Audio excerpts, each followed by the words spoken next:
When I brought my son Gabe home from the hospital after he was born in 2003, within a few months, I started seeing things and noticing things that confused me. He didn't really seem comfortable in his own skin, and he was doing things that his big sister didn't do. Gabe's sister Emma was 3 years older and had met all of her milestones on time or even early, and Gabe was not. When both my children were born, I bought baby books to fill out, and Emma's was completed cover to cover, and it was thick and it was bulging and there were things in it and that I had stuck in it. And Gabe's is pretty much empty. I had lost my momentum when he wasn't doing the things that it said he should be doing.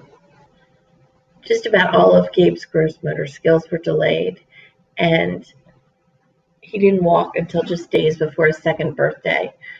Because he was so extremely attached to only me, I had to literally carry him everywhere, it felt like.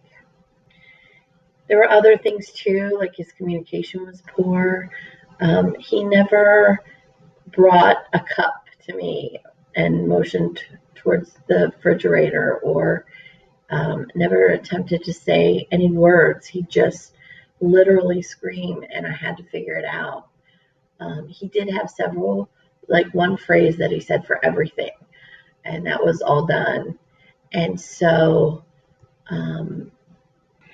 we sought early intervention for his gross motor skills delays, but when I brought up my concerns about his communication and some other strange behaviors that he had, like the all done, all done, all dones, and lining things up and flapping his hands, they didn't seem concerned. In fact, they told me that speech and language wouldn't show up until he started talking.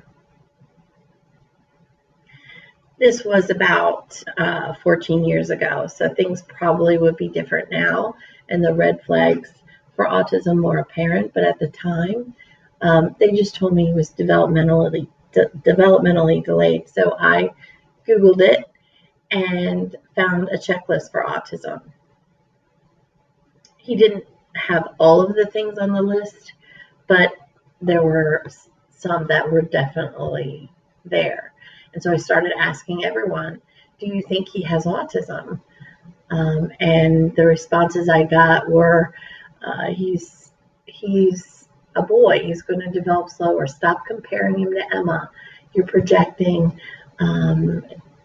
Stop worrying. You're so anxious. I felt really alone.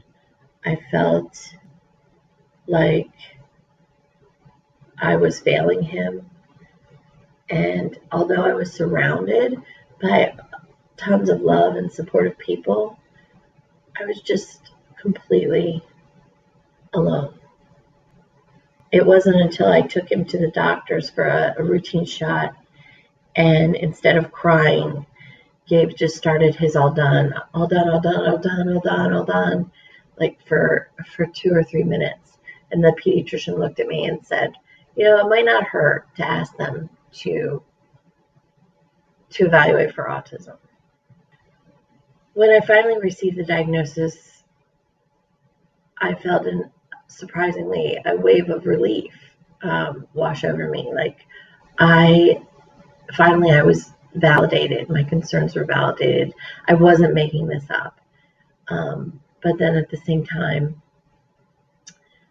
I felt, oh my God, it's got a name. It's not going away. It's not a phase.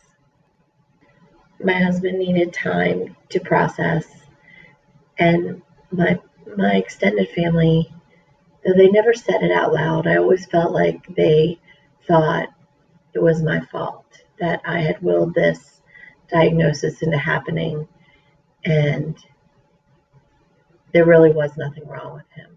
So it was, again, just me. I was able to get into some really great early intervention, and I remember I was standing in a room with all the parents, and they were talking about things that I had never heard of, like GFCF and ABA and RTI and DDA and DTT, and I just felt the tears just below the surface. How was I going to help my son? I don't even understand these things. I was college educated, but I didn't trust myself. I didn't believe in myself, and I had no idea. And I was completely overwhelmed, exhausted, and confused. How could I not understand or know my own child and what he needed? I had been dreaming about Emma's future since the day she was born. How was I going to see past my own fear and my own guilt to have a dream for him?